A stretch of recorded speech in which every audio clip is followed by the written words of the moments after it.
Hidden bookshelf doors are cool, so let's make one in Minecraft. We need to use chisel bookshelves. You can put books in it, and you can take out the books. With redstone, detect the last place that was interacted. So we pull these back, and then maybe we push it to the side, and then you can walk into a secret room. So now we're gonna have to figure out the redstone for that. So by figuring out the redstone, I really just meant putting the pistons in place, like where they're going to be, and figuring out like the timings of what needs to be powered and like how I'm gonna power and retract these pistons. And now we've got a corridor. Now we need to figure out how to power and unpower at the right times.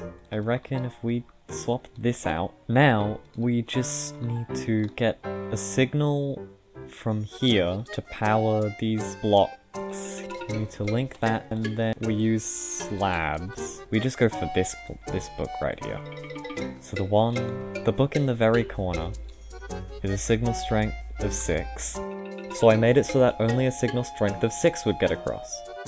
Okay, but it's not powering those blocks. As you can see, I'm not a very skilled redstoner. Target blocks redirect redstone, and there's okay, right. Okay, so if I interact with this, it should open. And then I can put that back, but if I interact with this one, then it does half of the closing sequence. So now we need to get these 2 pistons here to be powered, but they need to get powered after this. Okay, now I've marked where the path goes into our room, but we've got to figure out a way to power both of these pistons. Okay, we could power the bottom piston through the floor, so we'll take a redstone line out from here. We put a redstone torch on it. Powers this piston. We take a redstone line. Okay, no. We just changed the block that the torch is on down here, so it's like that. Okay, that's a bit of a problem. What if okay, so why is that? So I analyzed my design and thought about it, and ultimately came to the decision to restart. We've learnt some stuff from the first attempt, but I do want to restart because I'm not sure at all what's happening. Close the door. We activate these pistons first, then these, and to close, then we do the reverse. Alright, so with observers here, it'll pull it, and when it pushes it, it deactivates. So that pulls them in, and when that pushes them out, we power, Look, I'm not sure, I'm just gonna do some circuiting. This is too much for my singular brain cell. Rather than going above, we'll go where no one's gone before. And by no one, I mean I have. I've gone before, and we go down. So we take the signal, and we repeat to the signal. We just head on upwards now, and we've got lots and lots of signals thing. Put a block on that. So this closes it. This opens it. Now I need to figure out the other part of this. Powering these things. Sticky piston again. So many sticky pistons, guys. Oh no! Okay, that's quasi-powering it. And I need to figure out, how am I powering this? I don't know. Okay, we could go from the side. Now, put a redstone block here. Is it quasi-powering this? I don't believe so, because if it was, I think that would activate, because I'm giving it a... Oh! Right, now we just got to figure out, when I power that, and that extends, we undo that, and then hopefully that gets... So by default... Hang on, I'm really oh, okay, the best thing I can do is to just do it. Genuinely don't know what this is gonna do. That looks promising. So that's the closing with this. So then this is... Dude, what? Hang on.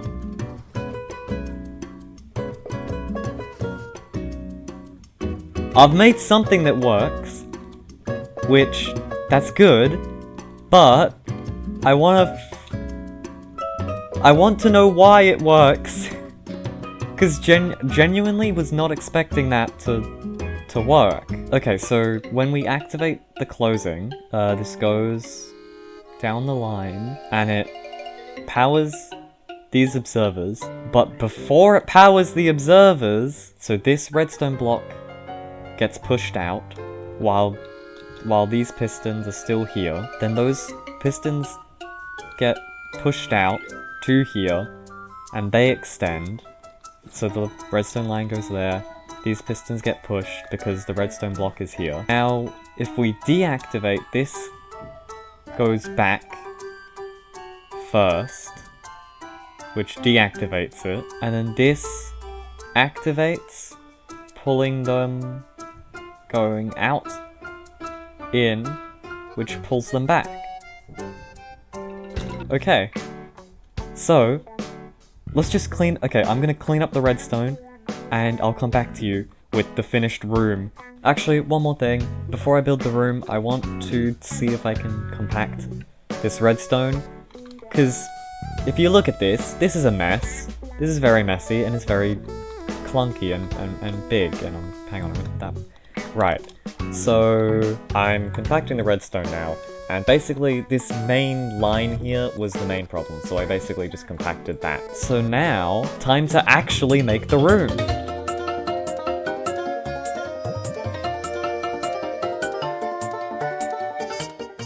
It has been done.